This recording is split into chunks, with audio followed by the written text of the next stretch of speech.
जय श्री राम। शंखनाद में आपका स्वागत है। आप बाहर से चाहे किसी को कितना ही बदल ले, कुछ भी डेंटिंग पेंटिंग कर ले, लेकिन उसके मूल स्वभाव, मूल चरित्र को नहीं बदल सकते।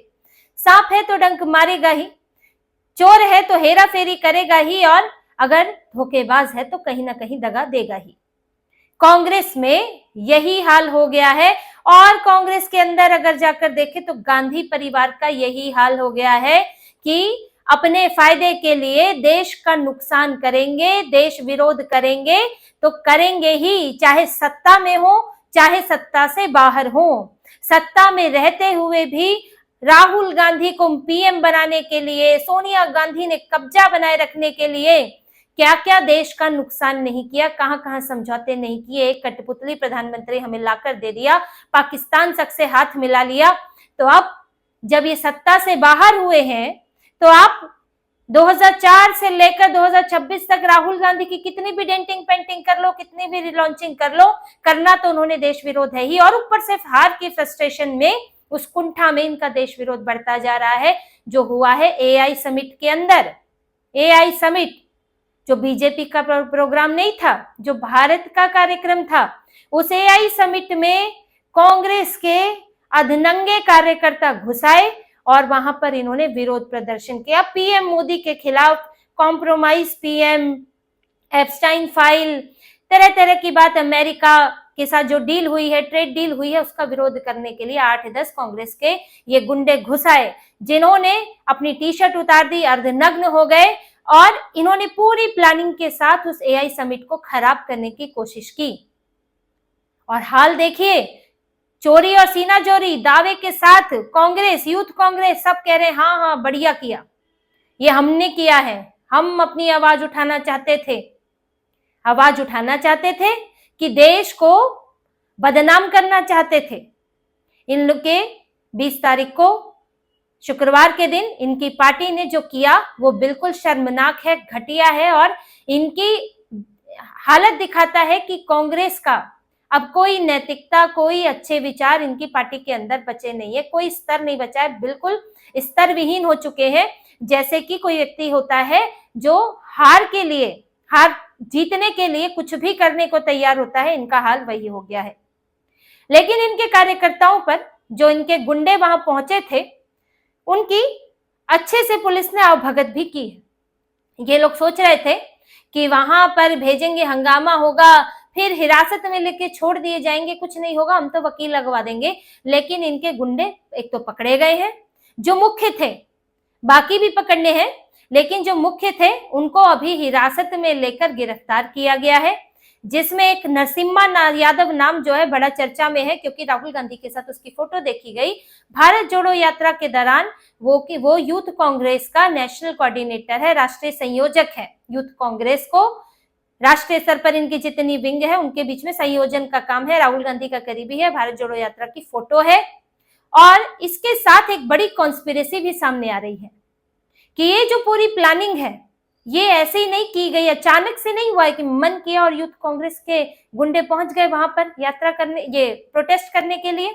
इसकी प्लानिंग की गई है, और इसकी प्लानिंग कहां से हुई है, अब पुलिस इसके इन लोगों को कोर्ट के सामने पेश करके पुलिस इनसे पूछताछ करेगी, इनकी कस्टडी लेगी, और फिर इनकी वहां सुताई होनी है।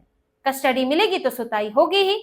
गिरफ्तार कौन कौन हुए? नरसिम्हा यादव, कृष्ण हरि जो कि बिहार के इनके अध्यक्ष हैं यूथ कांग्रेस के, Kundan Yadav state secretary Bihar, Ajay Kumar state secretary UP, और ये नरसिम्हा यादव इनके तेलंगाना के हैं। तेलंगाना में कांग्रेस की सरकार भी है, तो वहां ठीक ठाक इनका संगठन भी है। तो ये चारों गिरफ्तार हुए हैं, कोई हिरासत में नहीं लिए गए हैं, गिरफ्तार हुए हैं। इनको पटियाला कोर्ट में पेश किया जाएगा और इनकी कस्टडी ली जाएगी, और इसके पीछे की जो पूरी प्लानिंग है वो बाहर निकाली जाएगी। जो इन्होंने किया है, पुलिस ने जो बताया है उससे ये साफ लगता है कि ये प्लानिंग बहुत समय पहले की गई थी। इन्होंने क्या किया, ये लोगों ने रजिस्ट्रेशन कराया था, और आप ये समझिए कि रजिस्ट्रेशन एआई समिट के लिए बंद हो गए थे क्योंकि भीड़ काफी हो गई थी, इसलिए ऑनलाइन आप उसमें देख सकते थे, रजिस्ट्रेशन होना मुश्किल हो रहा था। इन्होंने पहले ही रजिस्ट्रेशन कराए थे, और ये समिट 19 तारीख तक था, लेकिन इसका एक दिन और बढ़ाया गया। तो जब एक दिन और बढ़ाया गया तो उसके बाद इन्होंने इसके लिए रजिस्ट्रेशन कराया। अब ये लोग स्वेटर और जैकेट पहनकर आए और जो इन्होंने टी शर्ट पहन रखी थी जिसमें इन्होंने स्लोगन लिखे थे, पीएम मोदी की तस्वीर थी, वो इन्होंने अंदर पहनी थी। इन्होंने क्यूआर कोड स्कैन किया और चेकिंग के बाद ये लोग अंदर आए और अलग अलग समय पर आए होंगे। फिर ये हॉल नंबर 5 पर पहुंचे। यहाँ इन्होंने अपने स्वेटर उतारे, जैकेट उतारी और अपनी टी शर्ट उतारी। अब जिसने बनियान पहनी थी बनियान में, जिसने कुछ नहीं पहना था वो वैसे ही वहां पर हंगामा करते हुए चला गया। और वहां हॉल में मौजूद लोग हैरान हो गए कि कौन आ गए, गुंडे करने आ गए, यहाँ पर हंगामा करने आ गए। और ये नहीं था कि कोई हॉल खाली था, आखिरी दिन है, लेकिन वहां पर कई कंपनीज के सीईओ आए हुए थे पूरे भारत मंडपम में, वहां पर अलग अलग जगह पर मौजूद थे और लोगों ने, कंपनियों ने अपने गैजेट लगाए थे। और जो मंच कल जहां विदेशों के, दूसरे देशों के राष्ट्राध्यक्ष मौजूद थे, यहाँ पर पूरा फोटो खींचा था और वहां से भाषण हुआ था, वहां पर इन्होंने ऐसा हंगामा किया। ये मामला देश को बदनाम करने का भी है, राष्ट्रीय सुरक्षा के खतरे का भी है और एक बड़ी साजिश का अंदेशा देता है। ये पहले से ही इन्होंने सब प्लान किया था। अब बीजेपी का आरोप तो ये भी है कि इन्होंने राहुल गांधी से मिलकर ये पूरी प्लानिंग की है। राहुल गांधी की सहमति भी थी, उनकी इसमें इन्वॉल्वमेंट भी है और ये कांग्रेस पार्टी की टॉप लीडरशिप ने ये सब कराया है। अब इनसे पूछताछ तो होगी ही और कस्टडी में होगी, तो कैसे हुई, कब हुई प्लानिंग? राहुल गांधी का नाम लेना तो बड़ा मुश्किल इनके हिसाब से लगता है, लेकिन तफ्तीश में क्या क्या सामने आता है वो, उस पर इनका कंट्रोल नहीं है। प्लानिंग कैसे हुई ये तो इन्हें बताना ही पड़ेगा और नहीं भी ये बताएंगे तो ये अपना तो फंसेंगे, ये तो तय है। क्योंकि आपने एक अंतरराष्ट्रीय मंच पर ये काम किया है, आप कहीं सड़क पे नहीं घुस आए थे ऐसे ही विरोध प्रदर्शन करने, आप एक अंतरराष्ट्रीय मंच पर, वो भारत का भी मंच नहीं कहेंगे, वो भारत में बना हुआ एक अंतरराष्ट्रीय मंच है, क्योंकि वो ग्लोबल एआई समिट था। जैसे कि किसी देश में यूएन की मीटिंग होती है, जैसे G20 की मीटिंग थी, ये आयोजन भारत के नहीं है, ये आयोजन अंतरराष्ट्रीय आयोजन है। भारत एक जगह है जहां पर ये आयोजित हो रहे हैं, तो आपने एक अंतरराष्ट्रीय आयोजन में घुसकर वहां पर आपने एक तरह से सुरक्षा का मसला बना दिया है। इसे लगाने को तो इनके ऊपर सख्त से सख्त धाराएं लगाई जाएंगी और राष्ट्रीय सुरक्षा से जुड़ी हुई भी धाराएं लग सकती है, और ये लोग तो कम से कम फंसने भी चाहिए, ताकि इनको सबक रहे कांग्रेस के नेताओं को कि अगर आप ऐसा करते हैं तो जेल से बाहर आना बड़ा मुश्किल होता है। पर कांग्रेस ने जो किया है उससे कांग्रेस की गिरती हुई स्थिति सामने आ चुकी है। पवन खेड़ा बड़े ही गर्व से बोल रहे हैं कि हम दरारें दिखाना चाहते थे, जब ये हमारी सुनी नहीं रहे हैं तो हम बड़े मंच से इसे दिखाना चाहते थे, विरोध प्रदर्शन करना चाहते थे। किसे दिखाना चाहते थे? अमेरिका को, कनाडा को, सिंगापुर को, फ्रांस को? किसे दिखाना चाहते थे? ये मंच तो इन सब देशों के लिए बनाया हुआ था। यहाँ तो भारत से ज्यादा विदेशियों की नजर लगी हुई है, तो आप किसे दिखाना चाहते थे? क्या विदेशियों को भारत में सरकार चलानी है, वोट देना है? कनाडा के लोगों को, अमेरिका के लोगों को वोट देना है? भारत के लोगों को दिखाने के लिए तो आप संसद में हंगामा करते हैं तो वो दिन भर चलता रहता है। आप तो कहीं भी प्रोटेस्ट कर सकते थे, आप तो पूरा भारत बंद आयोजित कर सकते थे। अभी पंजाब में तो प्रोटेस्ट करने ही वाले हैं राहुल गांधी रैली के साथ। आपको यहाँ पर या तो विरोध प्रदर्शन के लिए रोक लगाई गई होती कि कांग्रेस ने जी परमिशन मांगी है, नहीं मिल रहा है। आप तो यहाँ पर किसी भी मंत्री के घर के बाहर विरोध प्रदर्शन कर सकते थे, भाजपा दफ्तर के बाहर कर लेते, कहीं भी कर सकते थे। इस अंतरराष्ट्रीय मंच पर करने की क्या जरूरत थी? यहां से कौन देख रहा था? देश के लोगों को दिखाना चाहते थे तो देश के लोगों ने तो ये देखा कि कांग्रेस कितनी गिरी हुई है, कांग्रेस ने कैसे देश को बदनाम करने की कोशिश की, क्योंकि वो पार्टी का आयोजन नहीं था, वो देश का आयोजन था। तो यहाँ पर आपका ये तर्क फेल हो जाता है कि आप तो दिखाना चाहते थे कि समस्या क्या है, क्या आप विदेशों में ये बोलना चाहते हैं, वही जो राहुल गांधी बोल के आए थे कि भारत में लोकतंत्र खतरे में है, पीएम मोदी सरकार अपनी मनमानी कर रही है, डिफेंडर्स ऑफ डेमोक्रेसी आए यहाँ पर हंगामा करें, यहाँ पर सैंक्शन लगाए, यहाँ सरकार बदले, मुझे सत्ता में बैठा दे, मैं फिर आपके तलवे चाटूंगा। ये बताना चाहते थे, यही मैसेज देना चाहते थे क्या राहुल गांधी? आखिर क्या मकसद था यहाँ पर भेजने का?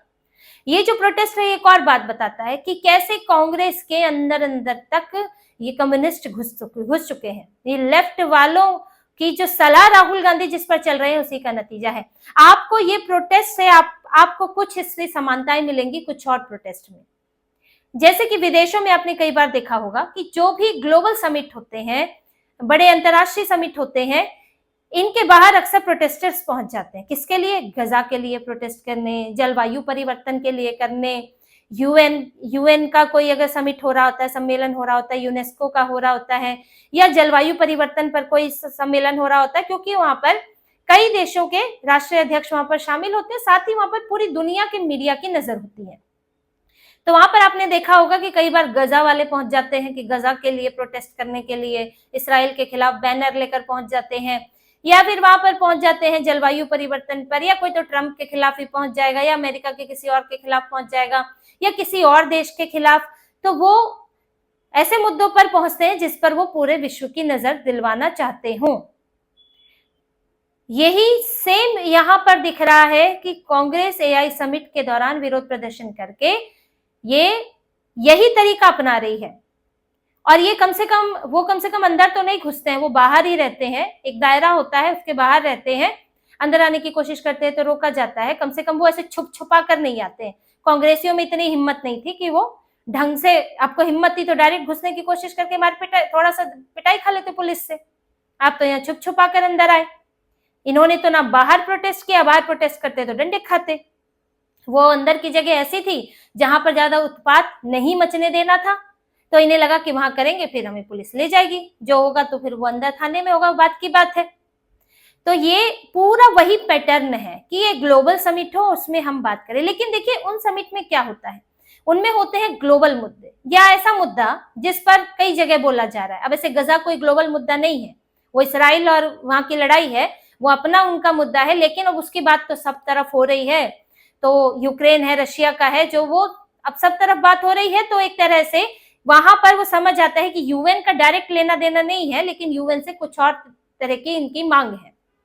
इसी तरह से जलवायु परिवर्तन है, वो पूरे विश्व का मुद्दा है। लेकिन ये कौन सा मुद्दा था? ये तो भारत का था। भारत में आपको डील पसंद नहीं आ रही है, वो भी सिर्फ आपको पसंद नहीं आ रही, इंडी गठबंधन वाला तो कोई और नहीं बोल रहा है, सिर्फ कांग्रेस को पसंद नहीं आ रही। अब कांग्रेस को तो कुछ भी पसंद नहीं आता है भाजपा का किया। आपको कोई, आप तो ईयू की बात तो नहीं करेंगे, ईयू पर आप तारीफ ही कर देते हैं, जो ईयू के साथ डील हुई है उसकी भी तारीफ नहीं करेंगे। एआई समिट इतना बड़ा हो गया, उसकी तारीफ कर देते। राहुल गांधी क्यों नहीं गए एआई समिट में? आप भी जा सकते थे, आपको कोई ऐसा रोक तो थी नहीं कि एलओपी नहीं आ सकते हैं, आप भी जाते वहां पर। वहां कैसे, पर वो जाएंगे कैसे? उनको तो 10 कैमरा चाहिए, स्क्रिप्ट चाहिए लिखी हुई, मैं ये बोलूंगा, सामने वाला ये बोलेगा, फिर मैं ये बोलूंगा, ऐसे स्क्रिप्ट डायलॉग चाहिए होते हैं उनको। तो वो तो थी नहीं, तो जाते कैसे? पर आप जाते तो और हाईलाइट होता है एआई समिट। लेकिन कैसे जाए? एक तो स्क्रिप्ट नहीं, फिर उससे देखो भाजपा सरकार के ऐसा लगेगा हम सहयोग कर रहे हैं। तो इनको तो हर चीज से समस्या है, और आपका ये राजनीतिक मुद्दा है। इंडिया यूएस ट्रेड डील में वो समस्या ही नहीं है जो आप दिन रात गिना रहे हैं, और कोई आपका सपोर्ट नहीं कर रहा है। और आपने यहाँ पर सीधे सीधे देशद्रोह किया, इसे देशद्रोह ही कहेंगे। एक एआई मंच जहां पर भारत की तारीफ हो रही है, भारत के जो स्टार्टअप्स हैं वो आगे बढ़ने की कोशिश कर रहे हैं, निवेश लाया जा रहा है, दूसरे देशों के साथ संबंध बनाए जा रहे हैं कि हमें उनसे मदद मिल सके, हम उन्हें मदद कर सके, और एआई में भारत एक सुपर पावर बन सके। आपने तो आज तक किया नहीं कि किसी मामले में भारत को सुपर पावर बनाए, कोई सरकार कर रही है तो इसमें भी इनको दिक्कत है, क्योंकि ये सत्ता में नहीं आ पा रहे हैं, इन्हें आकर गद्दी पे बैठना है। और जो आज देश का नुकसान कर रहे हैं, जब इनके हाथ में पावर नहीं है और बाहरी शक्तियों का ये साथ ले रहे हैं, तो कल को जिन शक्तियों का ये साथ ले रहे हैं, कल को उनके लिए ये कितना कॉम्प्रोमाइज होंगे, ये आप सोचिए। चीन का साथ, अमेरिका में ऐसी शक्तियों का साथ, सोरोस फाउंडेशन का साथ, तो कल को उनके लिए इन्हें कितना कॉम्प्रोमाइज होना पड़ेगा। ये आज दिखाता है कि आज ये लोग सत्ता के लिए और उनके इशारों पर नाचते हुए ये आज से देश विरोध कर रहे हैं, तो कल को ये देश को तो पूरी तरह बर्बाद कर देंगे। तो इसी तरह की और खबरें और विश्लेषण आपके लिए लाते रहेंगे, हमसे जुड़े रहिए, सब्सक्राइब कीजिए, कमेंट कीजिए। बहुत बहुत धन्यवाद। जय श्री राम।